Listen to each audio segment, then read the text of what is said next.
Thanks, Mr. Sonit, for coming with us for this very interesting fireside chat. Let's start with my first question that would be around how COVID-19 has caused the relocation of employees from office to home. Okay. That has basically expanded the attack surface. Okay, so in this scenario, how do you think that the new normal has changed the cyber strategies of companies across the country? Challenge with that is that it really opened up a lot of security challenges, and especially for security managers. This really meant that not only that they have to take care of what was their earlier infrastructure was within the enterprise. Now they have to also look at infrastructure which is now outside their enterprise and very little control over that. And that really caused a lot of pain for cybersecurity managers. And they realized that everything that they thought till date has suddenly changed, and they really have to redesign the way the security was handled earlier, and there were challenges at hand, and that is how they really came about doing it. So as a consequences, most security teams have had to rapidly reprioritize their roadmaps and investments, and because of this massively disrupting their whole planned programs of work. And believe me, the pandemic has reinforced the critical need for security programs that are agile enough to react to these extraneous shocks.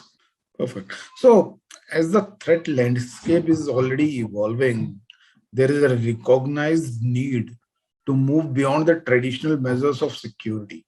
Okay, so what are your suggestions and tips to help CISOs in optimizing their security and follow in combat with the next gen cyber criminals?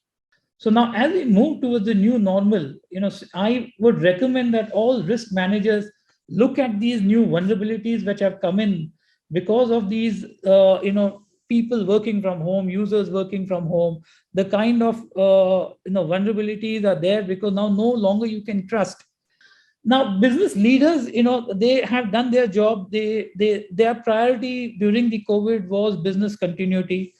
So in these uncertain times, it is very important that CISOs also speak to business or leaders and understand what are the risk proposition and what are the risk involvement that should be really done with all stakeholders. Look at the new norm, look at data, look at where is it residing, and work around data security rather than looking at the old norm, having the perimeter or in the cloud or endpoint. But look, all your security has to be around your data wherever it is residing. As you know, that organizations can streamline and improve security models by incorporating AI and machine learning algorithms.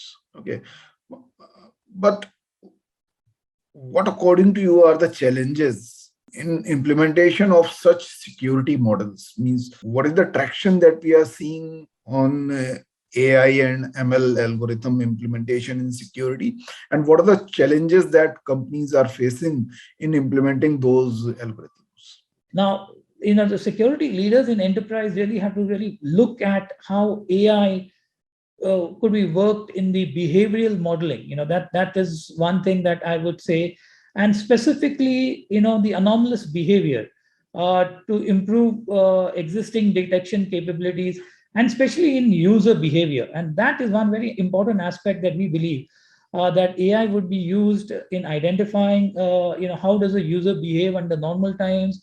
Are there any anomalies? Detect these anomalies, and then raise flags immediately so that security personnel can look into it and identify if there are any threats within and outside an organization.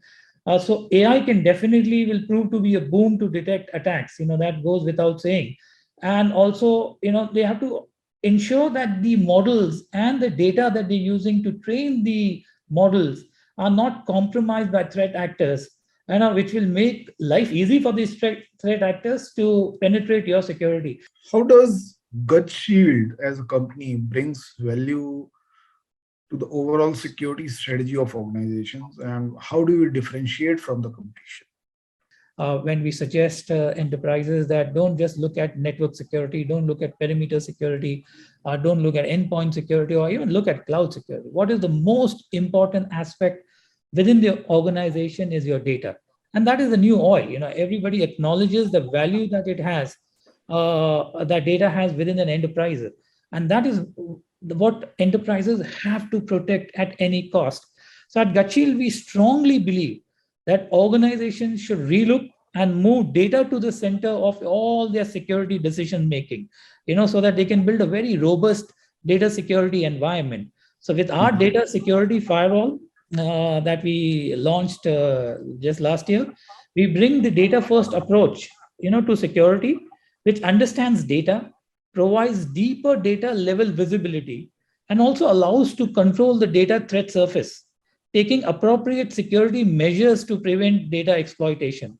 We are going one step beyond just not a zero trust network security or endpoint security. We are saying look at data and revolve all your strategies around data security, and that is what our product helps enterprise to do. Bring that kind of data visibility, the threat plane, the vulnerabilities that are there on the data, and help them to secure irrespective of where the users are, within the enterprise, outside the enterprise, whether they're vendors, outside the vendors. Can you also update us about your recent business achievements in terms of business expansion or maybe revenue growth, customer acquisition, or maybe anything else over the last 12 to 18 months?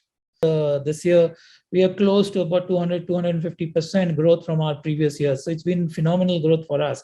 And along with India, we are well placed in other continents and countries like Middle East, Africa, Europe, Southeast Asia, and even Northern America.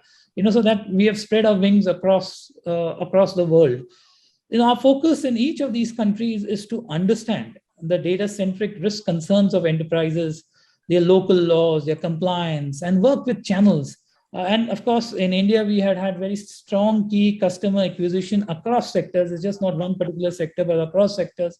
Whether you look at the government sector, you look at education, you look at enterprises, whether it's large or small to medium enterprises, and even across different verticals. So, can you also please talk about your channel footprint and your plans for channel expansion? For us at GajShield, channel partners are a big backbone of our sales strategy. That goes without saying.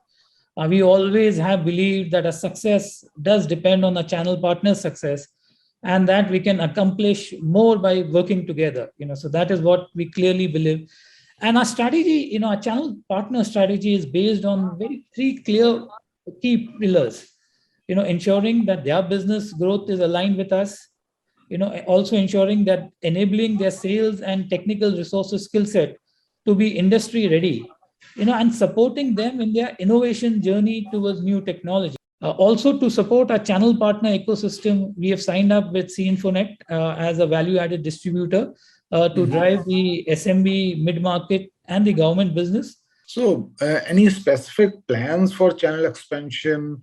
Any number that you would like to place that these many are the targeted additions that you are looking at over a certain period of time? Yeah, see, I mean, we are well placed in all the major metros and also very well placed in many of the Class B cities. Our Mhm. strategy over the next year is to grow in the smaller cities and reach out to every nook and corner of the country. So that's where, we also working with a couple of value added regional partners Mhm. who have a very strong reach in each of these cities, whether it's Class B or Class C, and can handhold channels and their customers to implement a technical solution like security. What is your outlook for the security industry over the next couple of years? So we see a very strong cybersecurity market in India, growing at a very fast pace. I believe it is approximately about $10 billion already in India, but believe me, it's growing at a very fast pace. And also, what is fueling this growth is, and what has happened because of the pandemic, is that enterprises have adopted cloud and moved their application to the cloud. We're also looking at regulations like the data privacy law, which will further fuel the market in India once it is enacted, and where we will see that there would be kind of some kind of impact on all kind of enterprises, bigger or small, handling consumer data. So that too will help to grow the cybersecurity market in India. The Indian security space will see launching of new startups. I believe that in the cybersecurity industry for Indian companies especially. So that's all from my side. Thanks a lot. Thanks a lot. Yeah.